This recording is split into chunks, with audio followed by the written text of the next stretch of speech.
I knew something was off the moment Trent forwarded me a calendar invite for a meeting I'd scheduled. My name was nowhere on it, just his smug little signature line, VP of Operational Innovation, whatever the hell that meant. 14 years at Vireon Systems, and I'd never once had to fight to stay on a call. Suddenly, I needed to request access to meetings I created. It didn't happen all at once. That's the part that really kicks you in the gut. The unraveling came slow, like watching a roof leak during a storm, drip by drip, knowing it's only a matter of time before the whole damn ceiling caves in. My hands had been on every single operations workflow in that company, from supply chain tracking to invoice batching to compliance logging.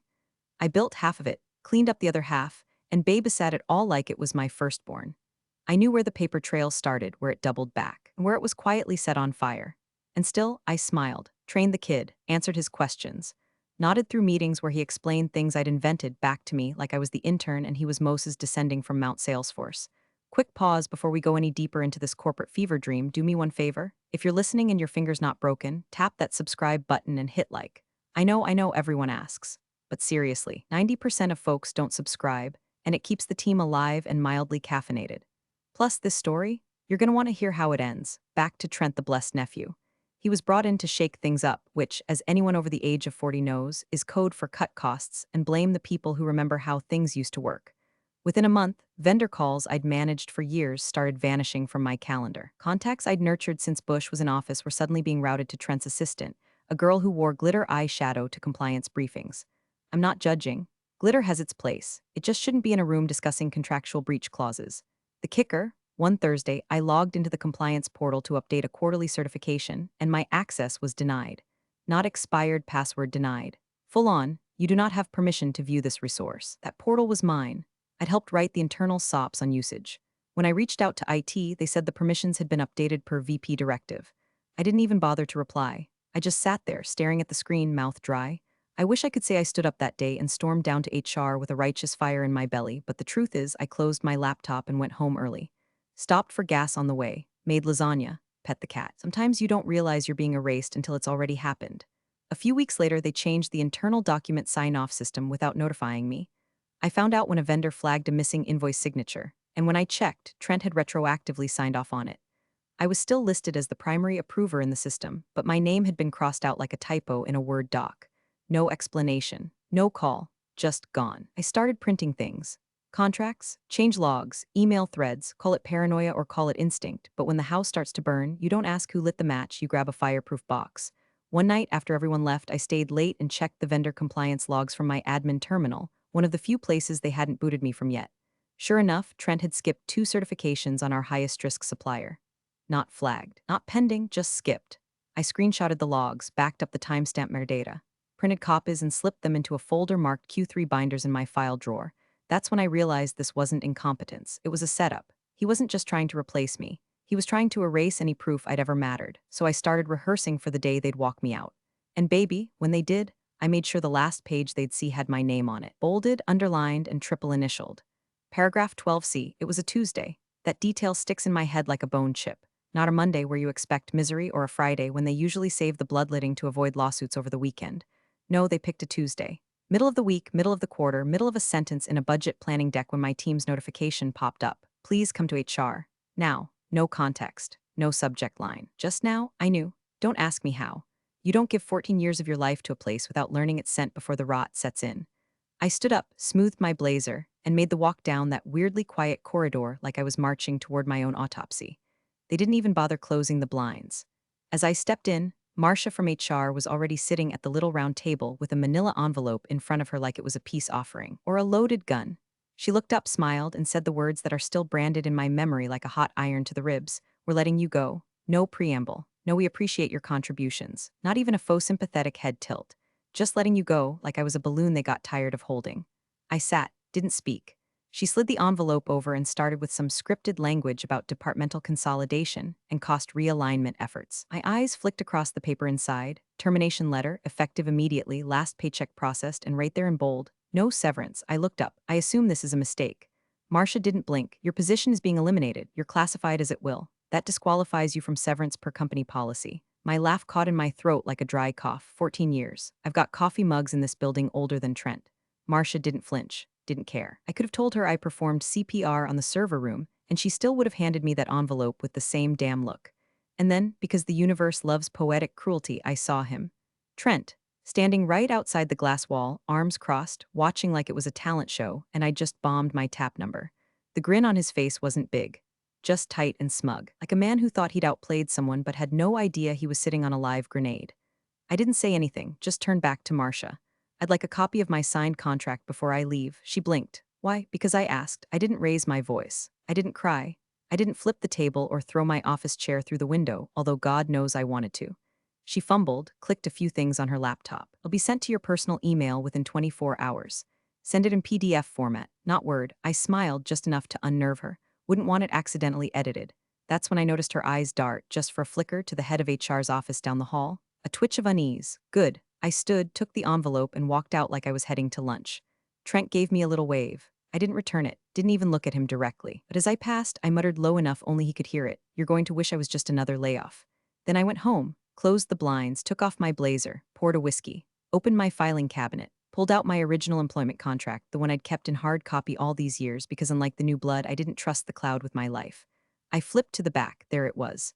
Paragraph 12C, at will, not during an active audit cycle, not when certain conditions were met, not when the company had received pre-certification notices from state auditors, and definitely not without triggering a review clause tied to my termination.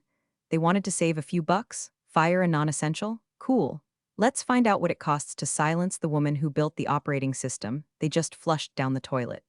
I sat at my kitchen table, the termination letter still unopened beside my elbow like a dead mouse a cat left on the doorstep. Didn't need to read it, I'd already memorized every cheap phrase Marcia had droned out. Cost realignment, at will classification, no severance applicable under current policy. Corporate poetry for thanks for keeping the lights on, we'll let Trent handle the fire now. But what they didn't realize, what they never bothered to ask, was that I'd learned how to swim with sharks long before HR started passing out floaties. I sipped my whiskey, opened the bottom drawer of my filing cabinet. There it was, in a navy blue folder labeled Kayla Final.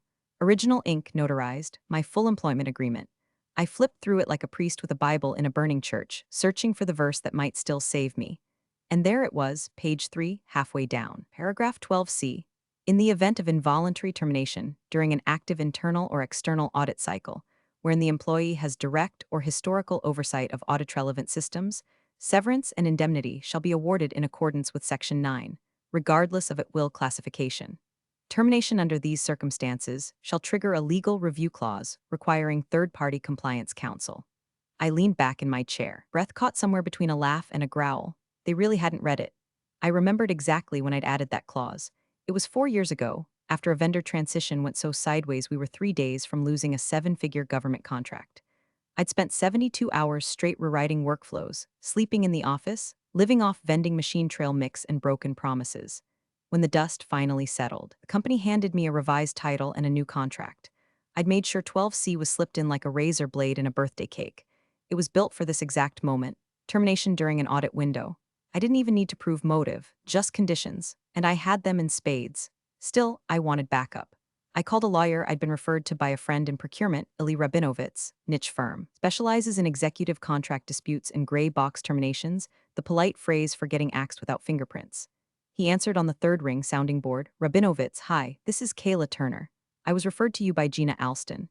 I think I need someone to look at my employment contract. Just laid off, yeah. You have severance language, not exactly, but I have paragraph 12C. There was a pause, send it over. I'll call you back. I scanned it in, highlighted the clause, hit send, then sat there listening to the fridge hum and my cat snore under the radiator.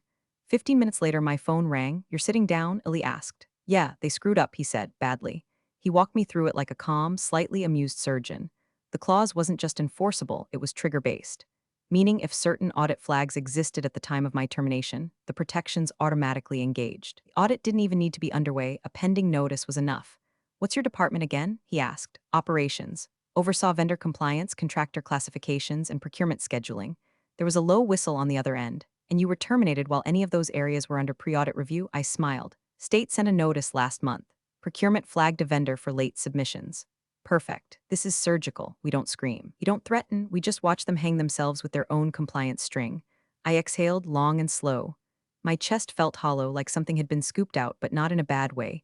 More like space being made for something else. Not vengeance, not even justice. Clarity, I wasn't getting my job back. I didn't want it. That desk had been stripped of its meaning the minute they let a spreadsheet with Trent's name on it erase 14 years of proof I gave a damn. What I did want was exposure. Truth. The kind that bleeds in boardrooms and leaves a trail in audited financials.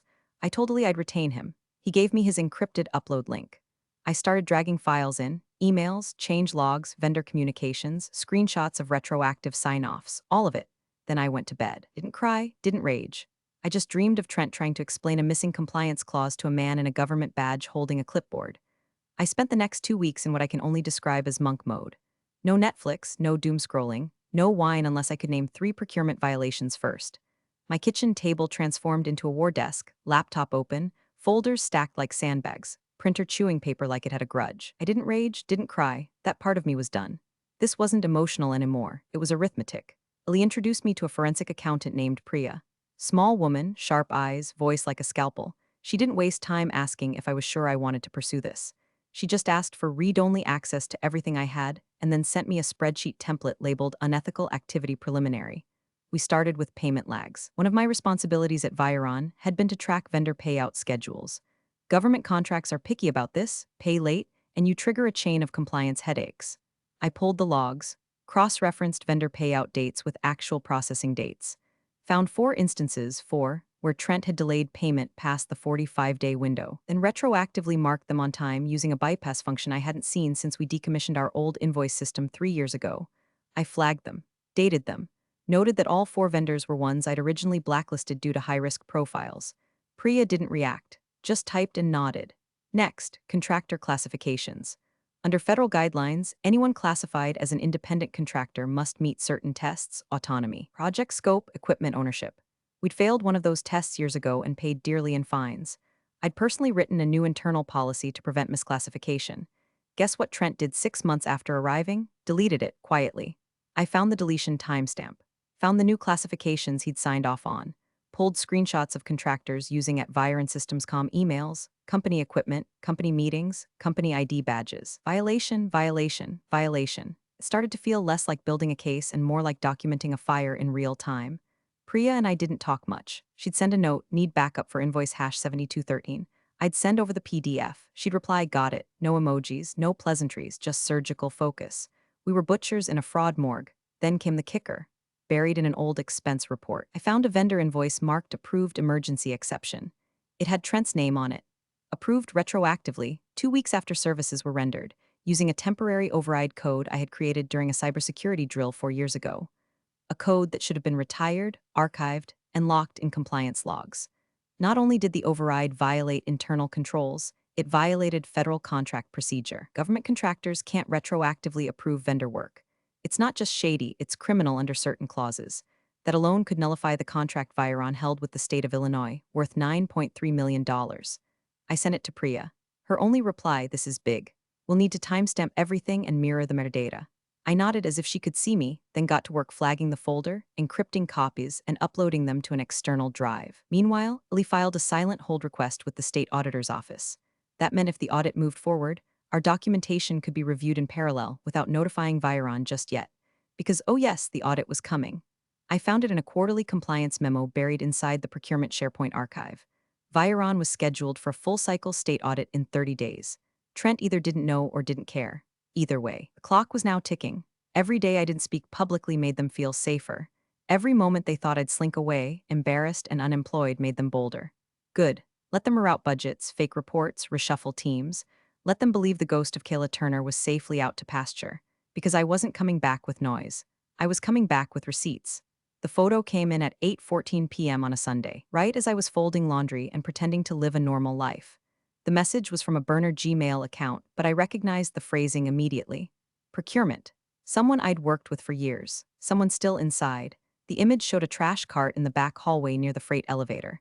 It was heaped with shredded paper, binders cracked open, tabs still visible. On top was a plastic sheet cover with a handwritten label that made my stomach drop straight into my shoes. Ops old files. I stared at it for a full minute, towel still half folded in my hands. The timestamp was from 2 hours earlier. Weekend cleanup. Quiet disposal, probably logged as document consolidation or some other sanitized euphemism for arson. They weren't just cutting me out, they were burning the blueprints. I zoomed in, recognized a section divider from the 2022 vendor compliance audit, the one I'd completed in Q4, cross-verified with 2 senior analysts, and submitted to our cloud archive myself. Just to be sure, I logged into my old portal. The document ID was gone. Entire record deleted, not archived, not renamed, erased. Now, for normal companies, that might be routine. But when you're holding an active contract with a state government, deleting finalized compliance records during a pre-scheduled audit window is like chucking fireworks into a gas station. At best, it's stupidity. At worst, criminal negligence, I called Lee. They've started erasing documentation, I said. They're shredding files labeled under my department. There was a beat of silence. Then good, let them keep digging their own hole. Your job now is to document them. Every move, every deletion, every bypass system. Won't they just say it was routine? They can try. But they've already locked themselves into a timeline. The more they clean, the more metadata they corrupt. And we have the originals. I exhaled. My jaw ached. I hadn't realized how tight I'd been clenching it. What about the deleted vendor compliance report? I asked. That one's a gift, he said, especially if it was tied to an active vendor. Was it? Wexler and Dunn, they're still on the approved vendor list. Lee actually laughed. Oh my god, this just keeps getting better. I didn't feel better. I felt hollow. Betrayal's funny like that. You think it'll come with explosions, speeches, maybe a dramatic parking lot confrontation. Instead, it shows up as a blurry JPEG of your life being fed into a cross-cut shredder by someone who never bothered to ask what those binders meant. I went quiet for a couple days after that. Didn't call Lee. Didn't email Priya. Just gathered, watched, refused to be baited, and then on Thursday morning it happened. A message request popped up on my LinkedIn. Not a recruiter, not a congratulatory bot. The profile photo was a man in his 40s with short cropped hair and a cheap tie. His headline read, Senior Compliance Officer, State of Illinois. He didn't use company email, just LinkedIn messaging. Miss Turner, I hope this message finds you well. I'd appreciate the opportunity to connect regarding your former role at Vireon Systems. I'm working on a scheduled review that touches on departments you may have overseen. No pressure, but if you're open to a brief chat, please let me know. I stared at it for a long time, didn't click accept, didn't decline. I just let it sit. Lee had told me not to move too fast. Timing was everything, especially when your opponent was too busy trying to cover their tracks to notice the footprints they were leaving behind. So I screenshot the message, saved it to the encrypted folder, marked the date, and I waited, because the moment you respond, the clock starts ticking, and I wanted them to keep getting cocky. Keep shredding, keep logging into systems they shouldn't be touching. Every act of panic, more evidence, more leverage. They thought silence meant surrender. But I wasn't quiet because I was scared. I was quiet because I was loading the next round. The audit notice hit Vireon like a drunk deer through a glass door, loud, jarring, and far too late to avoid the blood. According to Priya's contact at the state office, it was hand-delivered on a Wednesday morning, time-stamped at 9:13 a.m., and addressed directly to the legal department. Not emailed, not faxed, hand-delivered. That alone told me everything I needed to know. This wasn't just a random compliance check. It was the kind that arrives when someone somewhere has smelled smoke and wants to see what's burning. By noon, I'd gotten word of the chaos through 3 separate text chains and one mysteriously anonymous email that simply read, Your boy Trent just tripped over his own dick in the all hands. I found a copy of the email minutes later. Subject, proactive transparency and the importance of compliance culture, Trent's usual word vomit. Something about leaning into accountability and collaborative clarification efforts, and my personal favorite, building bridges across audit channels, which I'm pretty sure was just a fancy way of saying, please don't quit en masse now that the state's breathing down our necks. He CC'd half the company. Forgot to BCC the legal team. Rookie mistake. More importantly, the email confirmed what we needed. Vireon had acknowledged receipt of the audit request. That was the final trigger condition for paragraph 12C. I forwarded it to Lee. He replied with a single line, game on. Later that day, I got a call from a blocked number. I let it go to voicemail. Hi Kayla, this is Linda from HR. Just wanted to follow up and let you know we've revisited your offboarding terms. Given the confusion around your classification and the recent organizational shifts, we're prepared to offer a retroactive severance package contingent on a quick NDA signing. It's a very standard confidentiality clause, nothing unusual.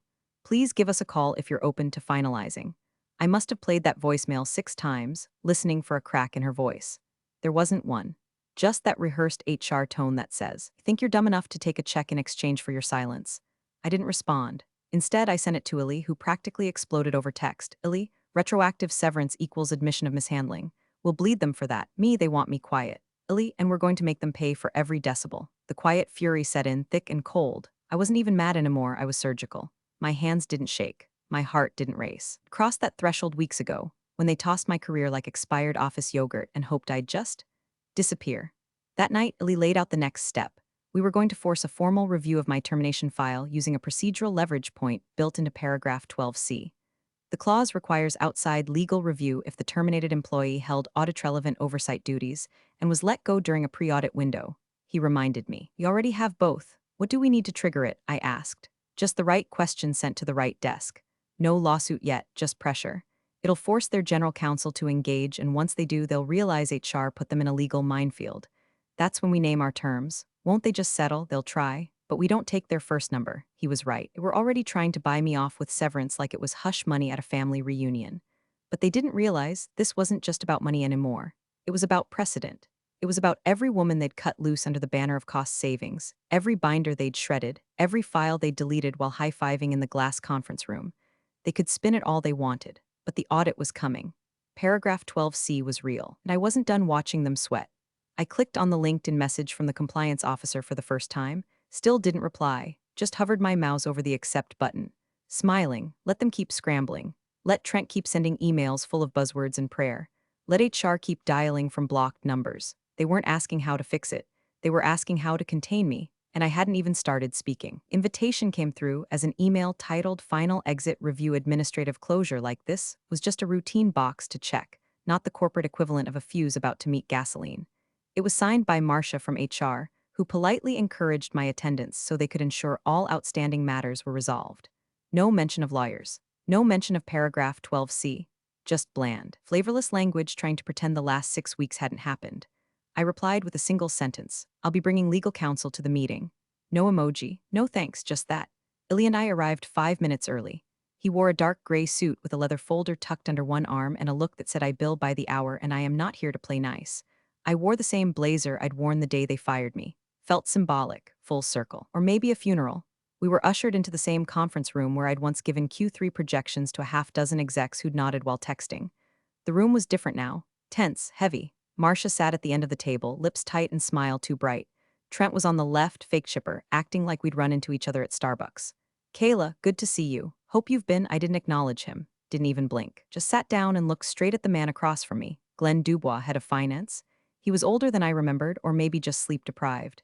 Deep lines around the eyes, jaw clenched so tight you could see the tendons flex. Illy wasted no time. He opened his leather folder and pulled out a copy of my signed contract. He didn't even speak at first. Just flipped to the page, placed it on the table, rotated it toward Glenn, and tapped. Paragraph 12C, he said calmly. We'll wait while you read. Glenn leaned forward. The silence stretched long. Marcia shifted in her chair. Trent went very still. Glenn's eyes scanned the clause, then again, then slower the third time. His fingers tapped the edge of the paper like he was trying to wake up from a bad dream. Then his jaw unlatched just slightly and his face lost color like a Polaroid soaking in bleach. His voice was flat, quiet. Get the CFO on the phone, he said, not looking at anyone. Now, Marcia blinked. Glenn, I think we should first now, he repeated, sharper this time. Call him.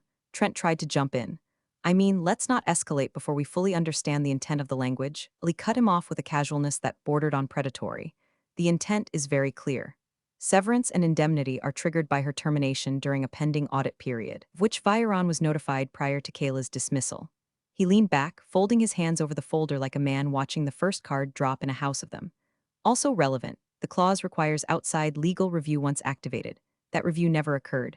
You've breached your own contract, and depending on how the audit report reads, you may have also exposed your government funding streams to compliance risk. Trent's smile melted. Fast. Door opened and someone handed Marcia phone. Glenn took it without a word, pressed a button, and put it on speaker. This is Sam Keller, came the voice on the line, CFO. Sounded like he was mid-golf game or post-martini. What's up? Glenn didn't sugarcoat. You need to come in or get on video. Now. Legal counsel's here. Contractual clause was triggered and we've already breached it. Paragraph 12C, silence on the line. Then, shit. Elise smiled for the first time. Just a little, the kind of smile that says checkmate's coming, but I'll let you squirm for another 2 moves. I stayed silent the entire time. Didn't speak. Didn't need to, because I wasn't there to make a scene. I was there to make sure they understood exactly who they'd underestimated and exactly how expensive that mistake was about to become. I looked at Trent once, just once, and caught that flicker of panic in his eyes. Finally, he was starting to realize the game wasn't rigged in his favor anymore. It was rigged by someone who knew the rulebook better than he ever would. The speakerphone crackled as the CFO came back on, voice low and tight like he already knew there'd be no clean way out of this. All right, he said. Read me the clause. He didn't even flinch. He cleared his throat like a man preparing to recite a eulogy, flipped the contract around again. Read, in the event of involuntary termination during an active internal or external audit cycle, wherein the employee has direct or historical oversight of audit-relevant systems, severance and indemnity shall be awarded in accordance with Section 9, regardless of at-will classification. Termination under these circumstances shall trigger a legal review clause requiring third-party compliance counsel. The room went dead. You could have heard the carpet fibers holding their breath. Marcia from HR blinked rapidly like someone who just remembered they left the oven on. Trent tried to lean forward and speak, but Glenn held up a hand without looking at him, just flat-palmed the air like a referee pausing a fight. The CFO exhaled hard through his nose. Jesus Christ. Elise smiled. Let me be abundantly clear so there's no confusion. You terminated Miss Turner while fully aware of a pending audit cycle, an audit that touched systems she built, oversaw, and documented. You failed to initiate legal review. You issued no formal compliance memorandum. And then you attempted to retroactively buy her silence with an NDA after the audit notice hit your doorstep. Those are serious claims, the CFO said, though his tone lacked even a drop of confidence. They're not claims, Ali replied. They're facts. Documented, time-stamped, cross-referenced. We've preserved everything: server logs, access history, deletion trails, even the shredded file inventory from your weekend document disposal. Every one of those decisions has a digital fingerprint. And if this goes to court, so will every person in this room. That's when I watched it happen. HR went gray, not just pale, gray, like someone had sucked the blood right out of Marcia's skin. Her mouth opened slightly, as if some pre-written HR phrase had tried to escape before realizing it would be a death sentence. Trent, bless him, still tried to talk. Let's just hold on a second, this doesn't have to be adversarial, he said, voice shaking but still drenched in fake calm executive tone. We're open to conversation. We can look at the language, maybe renegotiate. No, Elise said, voice sharp as glass. The time for conversation ended when you shredded compliance documents and sent her home with no severance while an audit was pending. The clause is active. The breach is clear. The only thing we're renegotiating now is how loud we have to make this before you do the right thing. Glenn finally spoke, his voice hoarse. Sam, we're cooked. The CFO was silent on the line. Then, all right, I need a minute. We'll reconvene. Don't say anything else on the record. Click. The line went dead. No one in the room moved. Even Trent had gone quiet, the blood finally drained from his sunburnt little nepotism-ripened face. I could see him calculating, trying to remember what he'd signed, what he'd deleted, what he'd approved without reading. And I just sat there. I didn't gloat, didn't smile, didn't lean back and toss off a one-liner like in some courtroom drama. That's not how any of this works. I just watched the panic spread like a slow leak in a pressure tank, everyone realizing they weren't in control anymore. Realizing they'd gone too far, too fast, and forgotten to check the fine print of the wreckage they left behind. I picked up my pen and tapped it twice against the contract. No words, just the sound of a countdown, because they knew what was coming, and it wasn't just severance. It was a reckoning. The envelope arrived by courier, not email. Heavy paper. Wax seal, no logo. The kind of formality you don't use unless you're trying to impress someone you previously underestimated. I opened it at my kitchen table with hands that didn't shake, not even a little. Inside, 3 documents. 1, a settlement agreement. 2, a retainer contract. And 3, a cover letter from Vireon's general counsel that didn't include an apology, just a neatly typed acknowledgement that in light of recent findings, Vireon Systems accepts the terms set forth: triple severance, full reimbursement of legal expenses, a 1-year consulting retainer with 0 deliverables, payable monthly, contingent only upon my silence during and after the audit. They didn't want me to speak. Didn't want me to write a memoir, leak an email, whisper a word to the compliance officer who'd been circling since spring. They wanted peace. A fragile, desperate kind of peace. They were willing to pay for it. I signed it. Not because they earned my silence, but because I'd already said everything I needed to. A week later, I scheduled one final visit to the office under the terms of the agreement. Escort required. Pre-approved time slot. A full HR rep waiting in the lobby like I was a visiting dignitary or a radioactive crate. I walked in wearing black like I was attending a funeral. And in a way, I was. Not for myself, for them. The building smelled the same: cheap air freshener, burnt coffee, and the cold sterility of laminate ambition. They gave me 10 minutes to retrieve my things. I didn't need 10. I walked straight to my old desk, ignored the new clutter that wasn't mine, reached into the drawer and pulled out a single red folder.